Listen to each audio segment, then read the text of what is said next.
kar ku manta ku danna alamar subscribing, sannan ku danna alamar ƙararrawar sanarwa domin sanar da ku sabon shirinmu da zarar mun ɗora. Mun gode. Yau za mu yi magana ne akan hanyoyi mafi sauƙi wanda mace za ta gane ovulation period ɗinta, wato lokacin da za ta iya ɗaukar ciki idan ta kwanta da namiji. Ovulation dai shine wani lokaci da mace take fafe ƙwan haihuwarta, wanda da zarar ta fafe ta kusanci namiji, to cikin ikon Allah za a sami shigar ciki. Lokacin ovulation lallai idan kina da kula za ki gane, to ya kamata a dinga kula domin akwai wani irin yanayi da ake ji da zarar an shiga wannan ovulation period. So na farko dai daga cikin alamun akwai painless contraction, wani lokacin za ki ji a hagu da dama na fallopian tubes ɗinki. Sannan akwai wani lokacin za ki dinga jin menstrual pain slightly, kuma ba wai menses yake yi ba. Sannan akwai areola, wato black point na mamanki zai ƙara baƙi, sannan nipples ɗin zai wato kannuwanki zai miƙe erect, sannan kuma ko da aka ɗan taɓa wani lokacin yana zafi. Sannan akwai vaginal fluid, wato vaginal fluid wani ruwa ne wanda muke cewa yake fita daga gaban mace mai yauƙi-yauƙi haka kamar majina, to wannan shi ma a lokacin yana fita. Sannan akwai matsananciyar sha'awar namiji, duk yadda mace take gudun namiji, to irin wannan rana to mace ba za ta iya gudu ba, domin ita da kanta take begen mijin nata.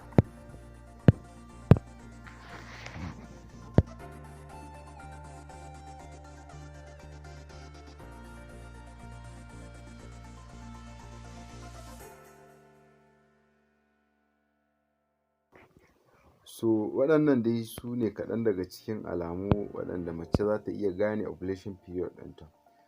Sannan kuma idan ba za ki iya ganewa da waɗancan alamu ba, akwai bayanai wanda suke dalla-dalla. Yanzu for example, misali idan mace jinin hailarta yana zuwa ne kwana 22, to za a fara ƙirgawa daga ranar da ta ga jinin hailanta zuwa kwana 8. A kwana na 8 ɗin nan idan ta kwanta da mijinta, to ana kyautata zato ciki zai iya shiga. Sannan akwai idan mace jinin hailanta yana zuwa ne kwana 23, to za a fara ƙirgawa daga ranar da ta ga jinin hailanta zuwa kwana na 9. To a kwana na 9 nan, to shi ma a nan ana kyautata zato. Idan kuma kwana 24 ne, to ta fara ƙirgawa zuwa rana ta 10. Daga kwana na 10 nan, shi ma a nan ana kyautata zaton ciki zai iya shiga. Idan kuma yana zuwa a kwana 25 ne, to shi kuma a kwana na 11 ake sa rai. In kwana 26 ne, to daga ranar da ta fara zuwa rana ta 12, to a kwana na 12 nan kuma shi ne.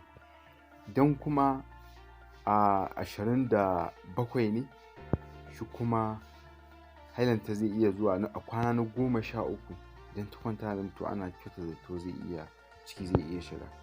Idan kuma jinin hailanta yana zuwa ne kwana 28, to za a fara ƙirgawa daga ranar da ta ga jinin hailanta zuwa kwana na 14. To a kwana na 14 nan, to haka dai idan haka dai yake ta tafiya. Idan kwana 31 ne, to shi kuma kwana na 17 zai zama. Idan kwana 32 ne, zai zama kwana na 18. Idan kwana 33 ne, shi kuma zai zama kwana na 19. To wannan kwanaki a nan ake sa ran idan mace ta kwanta da namiji, to ciki zai iya shiga. So mun gode. Sannan kar ku manta, idan ba ku yi mana subscribing ba, ku danna mana alamar subscribing, sannan ku danna alamar ƙararrawar sanarwa domin sanar da ku shirinmu na gaba. Mun gode.